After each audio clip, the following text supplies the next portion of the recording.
Creer es crear o crear es creer. Imaginemos que hemos leído demasiado a Kierkegaard, que la filosofía nos ha aplastado y que de repente pensamos que somos Jesucristo. Este es el punto de partida de la voluntad de creer. Íñigo Rodríguez Claro, bienvenido a Telón y Cuenta Nueva y gracias por acompañarnos hoy. Estar aquí. Estamos hablando de la voluntad del creer, pero antes de arrancar con esta función me gustaría hacerte una pregunta que estamos haciendo esta temporada a todos nuestros invitados, y es que te invito a que hagas una pequeña reflexión. ¿Cómo crees que es o cómo definirías tú el teatro contemporáneo, el teatro que hacemos hoy en el siglo XXI? Bueno, es una pregunta muy grande.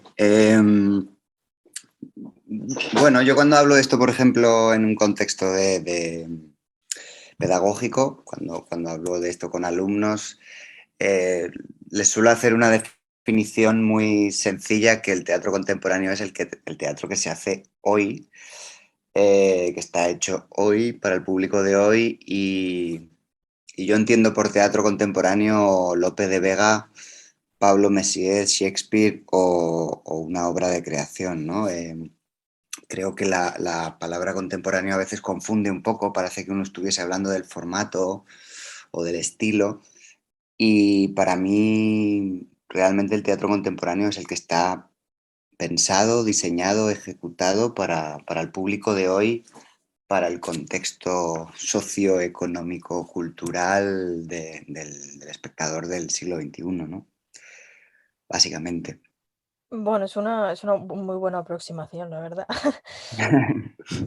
Hablamos de la voluntad de creer, una función que está en las naves de Matadero del Español, y Ujú. mientras ves la función piensas, madre mía, es que esto es una función, primero, obviamente muy difícil de hacer, muy difícil de ejecutar, y principalmente porque yo creo que tiene un ingrediente que es muy complicado, que es que hay que llegar como a un punto de madurez y de inocencia a la vez para llevar a cabo, bueno, en concreto tu personaje, pero es un poco el denominador común de todo, es muy difícil, ¿no? Equilibrar esa madurez y esa inocencia para verlo todo con otros ojos. Sí, yo creo que ha sido un poco la gran cuestión del proceso, ¿no? Como recordarnos otra vez como intérpretes y como personas que se dedican al teatro, en dónde reside la esencia de esta creencia que tenemos la gente que hacemos teatro, ¿no? Y sí que es verdad que es un lugar entre bueno, entre una inocencia como la de un niño que juega a creérselo a lo que juega, ¿no? Y por otro lado está todo, digamos, todo el peso estructural de lo que es una función de teatro, una producción, con su texto, con su escenografía, con su luz, con la interacción con el público. Entonces estamos efectivamente como en ese lugar intermedio en donde cada día y cada ensayo hemos intentado no perder la inocencia de la creencia de que en el teatro realmente pueda pasar de todo y que podamos invitar al espectador a creer con nosotros, ¿no? A entrar en ese grado de creencia en el acto teatral en estos tiempos un poco de cinismo y descreimiento, ¿no? ¿Qué pensaste cuando leíste el texto por primera vez? Porque supongo que no todos los días a uno le propone ser Jesús de Nazaret. Bueno, nosotros realmente cuando leímos el texto, como solemos trabajar con Pablo, eran fragmentos muy, como muy diversificados, no había continuidad, eran escenas sueltas, monólogos sueltos, diálogos sueltos. Entonces empezamos a trabajar con un texto incompleto, que generalmente con Pablo solemos trabajar así.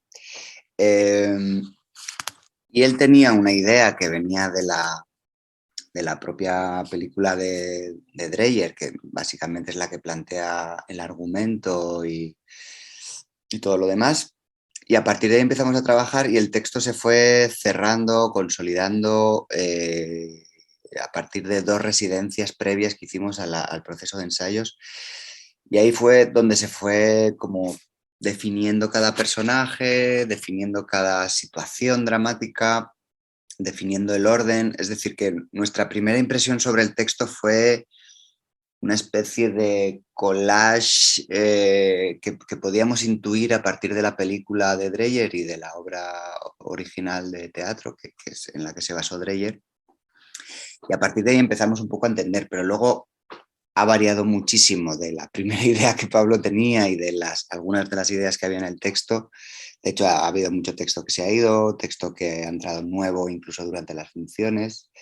Y ahí poco a poco fuimos como compartiendo la lógica de los personajes con Pablo y él también fue reescribiendo a partir de las cosas que pasaban en la sala de ensayos y fuimos como definiendo pues eso, cada rol. En mi caso el del doctor, que también estaba claro respecto a la película, o en el caso de Jesús de Nazaret, pues eso estaba claro desde el principio, pero el tratamiento del personaje ha sido muy distinto finalmente al de la peli. Y por supuesto el de las tres hermanas, incluso hay cambios de género en el planteamiento del reparto original de la película. Eh, Incluso el matrimonio digamos, de la película es un matrimonio tradicional de hombre y mujer, y en la obra de teatro son dos mujeres con una de ellas embarazada, ¿no? O sea que ha habido muchas mutaciones y muchas variaciones en el proceso.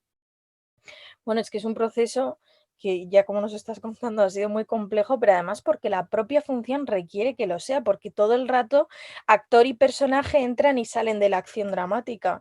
Es que no es que se rompa la cuarta pared, es que no la llega a ver. Sí, realmente es un acto absolutamente compartido con el espectador todo el rato, y estamos todo el rato chequeando durante la acción de la función si el público está ahí, si el público está con nosotros. Estamos tratando, hay algunos momentitos ligeramente libres para incluir los nombres de los espectadores o las cosas que se han hablado durante la entrada de público, en donde estamos ya interactuando con la gente. Y sí, es una función que realmente, como todas las del teatro, pero en esta especialmente, se construye en relación y con relación con el espectador. Tanto es así que este proceso de ensayos ha tenido una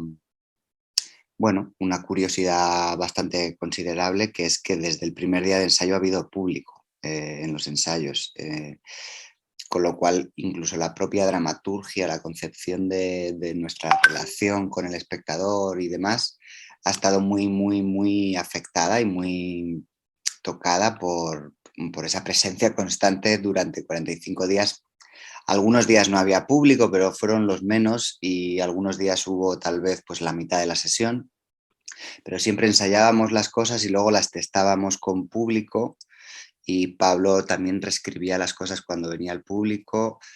Y luego sí que hay un momento en la función, que es cuando ya se ha construido la ficción a todos los niveles, desde la luz al vestuario y la escenografía, y entrar directamente a la escena, digamos, principal, paradigmática de Ordet de Dreyer, que es cuando entramos a la escena del velatorio, que ahí más o menos se construye una cuarta pared, pero incluso en ese momento de cuarta pared, el personaje de José Juan, Juan, está en el patio de butacas también, hablándole a una espectadora o a un espectador, con lo cual no nos soltamos del todo del espectador en ningún momento. De hecho, en ese momento precisamente que es cuando parece que hay más cuarta pared, ¿no? Pero Sí. a la vez, cuando dice: "Por favor, haz un milagro, haz que sea un milagro", al final, durante toda la función, el público está completamente expectante y está deseando que ocurra un milagro. O sea, se convierte al final en una verdadera celebración laica, porque todos, o Mm. sea, el teatro siempre es comunión, ¿no? Pero en este caso, de una forma mucho más agudizada, porque todos estamos esperando a que eso suceda. Sí, yo creo que tiene la magia, la función de mucha parte de nuestra tradición, por ejemplo, de todo lo que es el teatro medieval, ¿no? De los milagros y muchos de los actos sacramentales del Siglo de Oro, en donde el público, con sus ojos abiertos y su ingenuidad abierta, realmente espera que suceda un milagro, que baje alguien del cielo, que baje o que salga alguien del suelo, o que como dice como dice el personaje de Rebeca, que pase algo, ¿no? Que pase algo que nos conecte con algo que es imposible que ocurra, que no se puede creer, que es...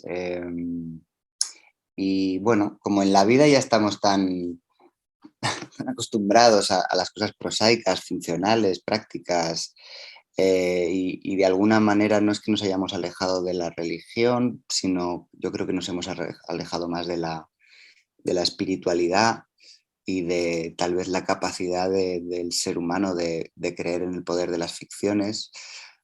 De pronto cuando planteamos ese reto, ¿no? Y bueno, esto no es ningún spoiler porque lo pone en todos los sitios, ¿no? De que ese personaje pueda resucitar, sí que es verdad que se activa algo en nosotros como seres humanos, como espectadores, de tener esa voluntad de creer, ¿no? De estar expectantes porque ese cuerpo aparentemente muerto abra los ojos y se mueva, ¿no? Entonces sí que creo que en ese acto de resucitar se esconden como muchas metáforas acerca del teatro, acerca de lo que el teatro puede conseguir y acerca de lo que tal vez incluso los grupos de espectadores al uso, a lo mejor no estar acostumbrados, ¿no? A hacer ese ejercicio activo de creencias, no estar pasivamente en el patio de butacas, sino realmente poder estar en una posición activa, al menos en su imaginación, de que las cosas pasen en el escenario, ¿no? Bueno, es que al final, de hecho, en la propia función se plantea, ¿no? Para creer hay que querer creer, o para creer hay que crear, para crear hay que creer. Kierkegaard ha hecho mucho daño en este caso. Sí, sí. Sí, realmente yo creo que es un acto que tiene que ver de verdad con la voluntad y en el caso del teatro y del teatro en Madrid, del teatro en España y del teatro más o menos comercial, más o menos institucional, más o menos subvencionado, tal vez sí que es verdad que con los años y con el paso del tiempo y con bueno, y con pues como dice Pablo, ¿no? Con la inercia, el público a veces se instala en un lugar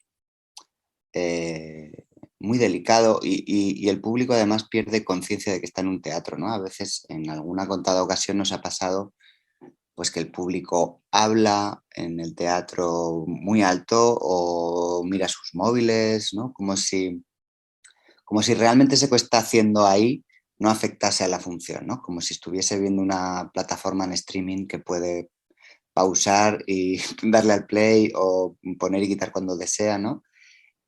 Como si eso que tiene delante no fuese un acto vivo que también está afectado por lo que pasa en el patio de butacas, ¿no? Entonces, hay días maravillosos en donde el público, casi siempre, todo el mundo está volcadísimo con la función y se siente una energía eh, de tener mucha voluntad en el patio de butacas.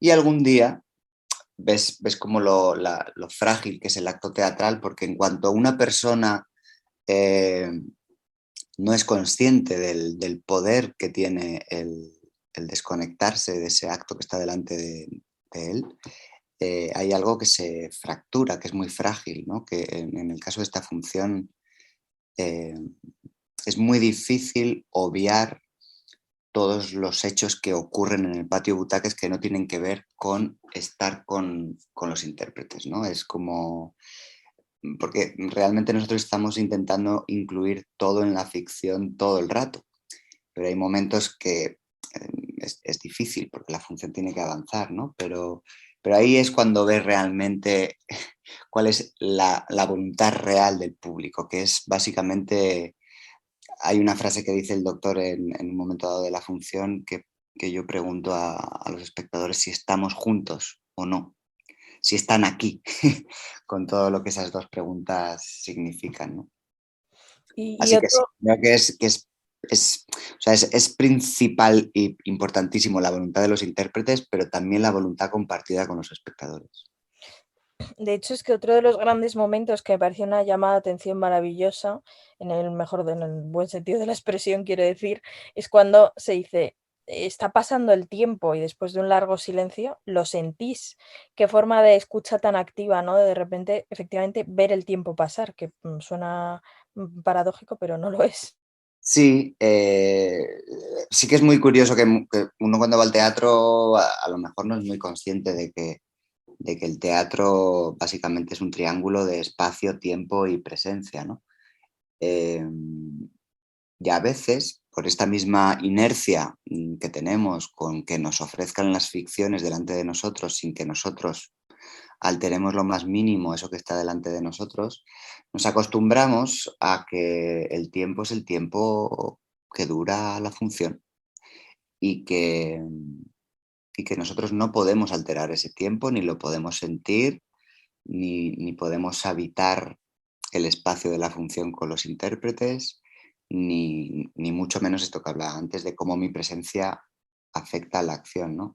Entonces, en ese sentido, en el momento en el que el espectador realmente se le da el tiempo y es un acto como, creo, de generosidad de Pablo y de también de nosotros, del propio grupo de intérpretes, de estar siempre en la función un poco en el filo de jugártela, en donde sabes que tú tienes tus acciones y tus textos, pero hay muchas cosas que pueden alterar y que tienes que estar escuchando y que no puedes dejar pasar, porque si las dejas pasar, digamos que lo que estamos intentando hacer sería mentira, porque estamos realmente intentando estar con el público, ¿no? Entonces, ese momento en el que efectivamente se afirma que está pasando el tiempo, después de haber dejado bastante rato de que el público sienta que no hay nada más que hacer que escuchar el paso del tiempo, que esa es la acción, digamos, de la función, eh, bueno, instala algo, una especie de semilla en el espectador desde el inicio de la función, una semilla que luego germina y hay otro momento de la función, como una hora y pico después, en la que les decimos que alguien les va a estar mirando cuando mueran en su ataúd. O sea que ahí hay como una gran elipsis entre escuchemos que el tiempo pasa y escuchemos que el tiempo es limitado, ¿no? Y veamos qué hacemos con el tiempo, ¿no? Al final ese es el verdadero juego de este montaje, ¿no? Que es todo el rato caminamos sobre una línea que une y pensamos que separa, pero en realidad une más la realidad y la ficción, la mentira y la verdad. Todo el rato estamos en ese juego de entrar y salir, de cruzar la línea de un lado para otro y ver que al final, digamos que el presente es casi la mezcla de todo eso. Claro, realmente es como poner encima de la mesa, poner como con luces de neón, ¿no? ¿Qué significa realmente estar en presente? ¿Qué significa estar aquí y ahora? Más allá de todas las cuestiones mindfulness y, digamos, como a veces es solo la idea de estar aquí y ahora, ¿no? Pero si realmente uno se para a pensar que es estar aquí y ahora y que es estar presente, eh, donde tal vez, o al menos nosotros creemos que es uno de los lugares donde uno puede sentir más esa potencia, ¿no?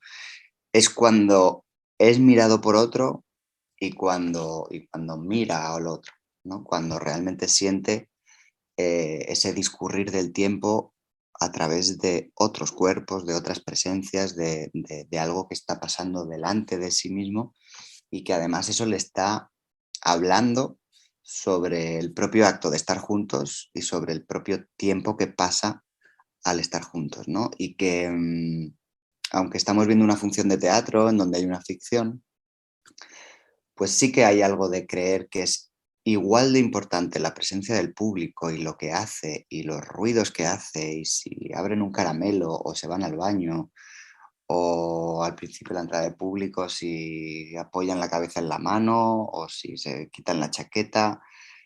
Es decir, que todo lo que el público hace eh, tiene el mismo como volumen de presencia en el acto teatral que lo que luego hacemos los intérpretes delante de ellos, porque es una experiencia compartida, es un tiempo compartido. En el momento que el público apaga el pilotito de que está viendo una ficción en presente y siente que está viendo algo que está grabado o que su presencia no altera eso, ahí es donde ya dejamos de estar presentes, ¿no? Porque entramos en la inercia.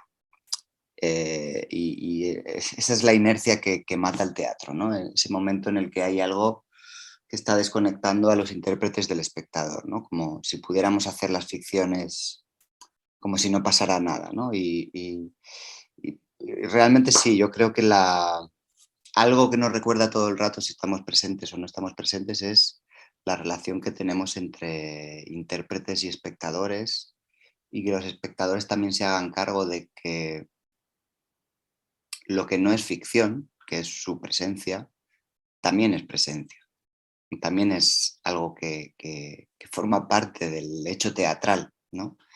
Y creo que es algo que es muy importante de recordarnos, y creo que esta función sí que acomete muy bien, ¿no? Que es volver a esa sensación de rito, de que el teatro es un rito, no es de un punto de vista religioso, sino de un punto de vista de un acto comunitario compartido. Y en ese sentido es presente, ¿no? De hecho, un momento que clarifica claramente esto es cuando dice, el teatro, o sea, la prueba de que el teatro no es mentira es que yo no me Mm, puedo morir. claro. Es verdad, la muerte es lo único que no se puede actuar, pero a pesar de ello, todo el mundo hace una omisión, una suspensión de su incredulidad y cree que esta persona está muerta por un rato, ¿no? Claro, es que, no sé, yo creo que no hay juego más divertido que hacerse el muerto, ¿no? O sea, a mí, o sea, Desde pequeños lo recuerdo, hacemos. claro, e incluso hay animales que lo hacen, ¿no? Como juego casi, ahí se hacen los muertos. Entonces, claro, si no podemos creer en eso, ¿en qué vamos a poder creer, ¿no? Y evidentemente es claro y evidente que por más intención que pongamos los intérpretes no se puede actuar orgánicamente la muerte, porque es imposible, ¿no?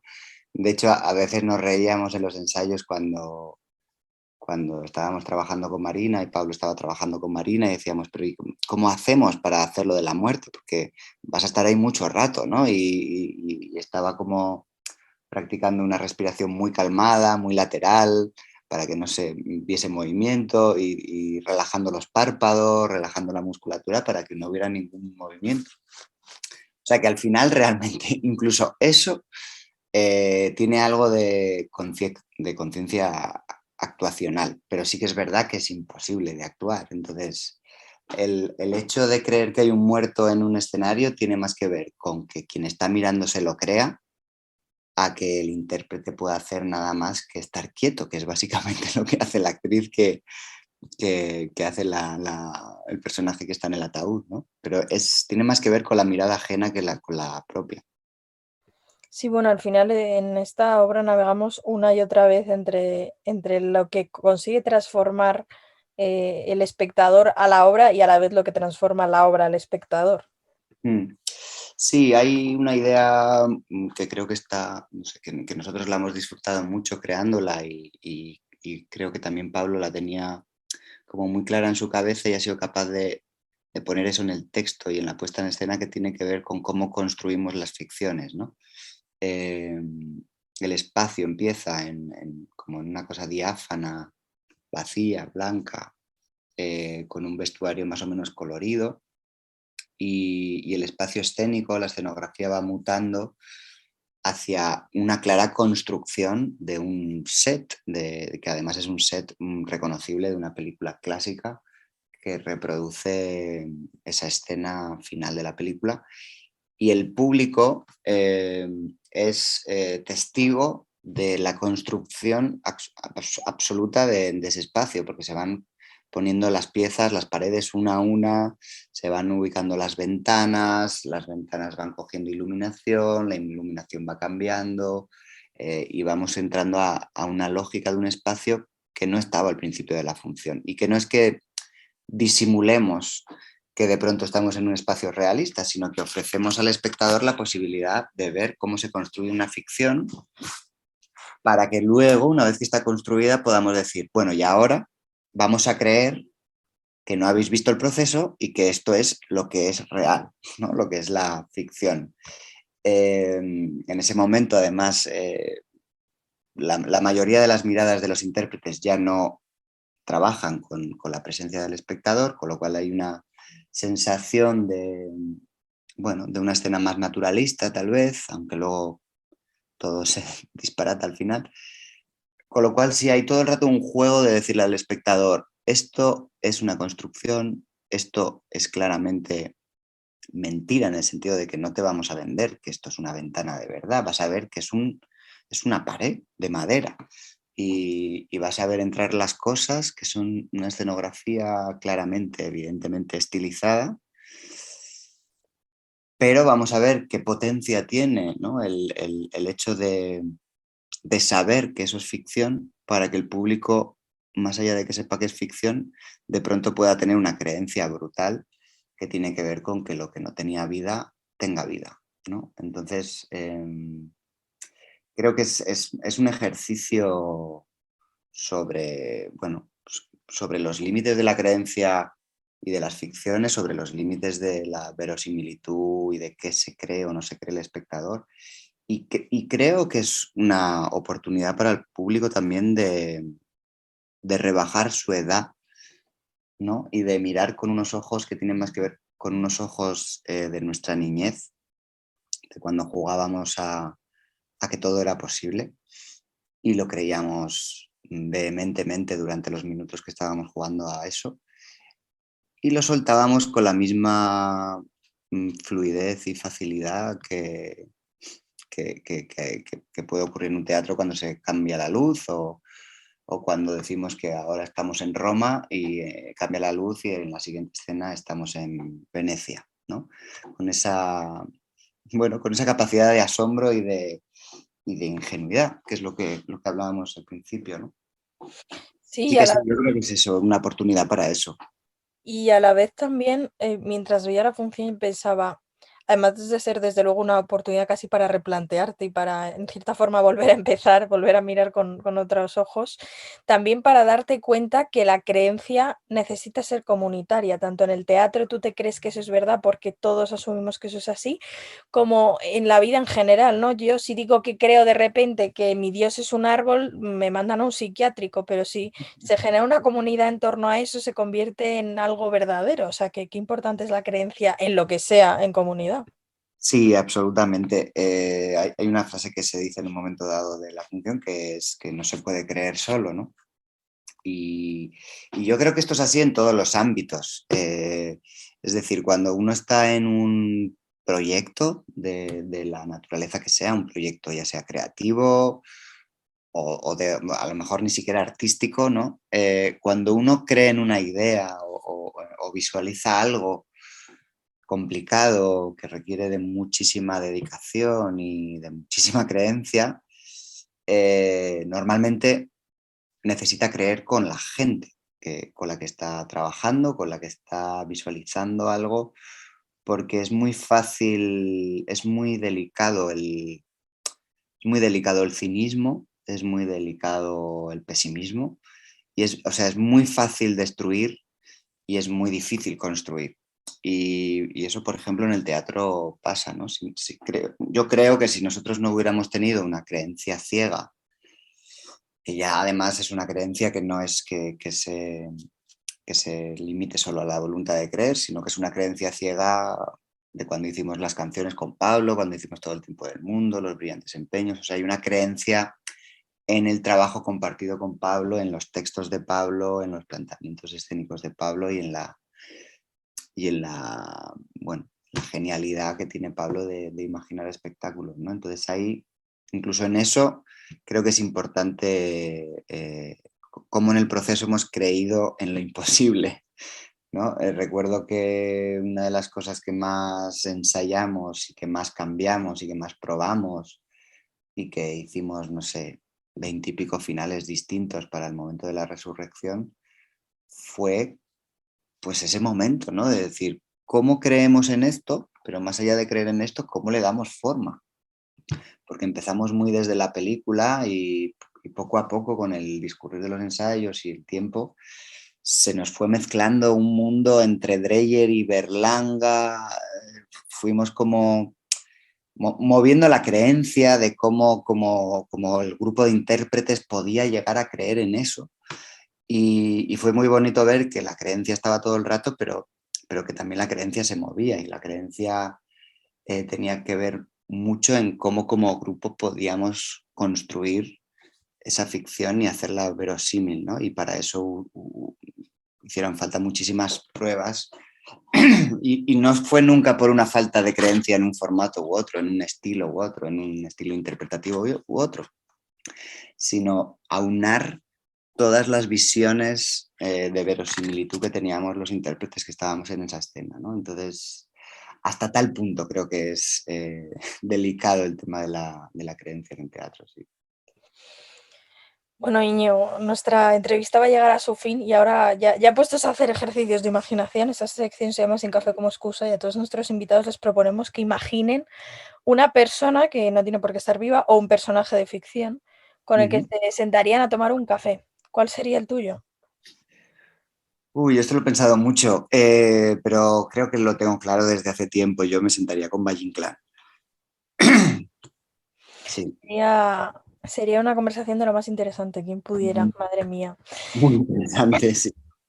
Íñigo Rodríguez Claro, gracias por habernos acompañado, gracias por haber puesto en pie la voluntad de creer, una función que está en las naves del español y que habla de todo esto y de mucho más porque es imposible condensarla.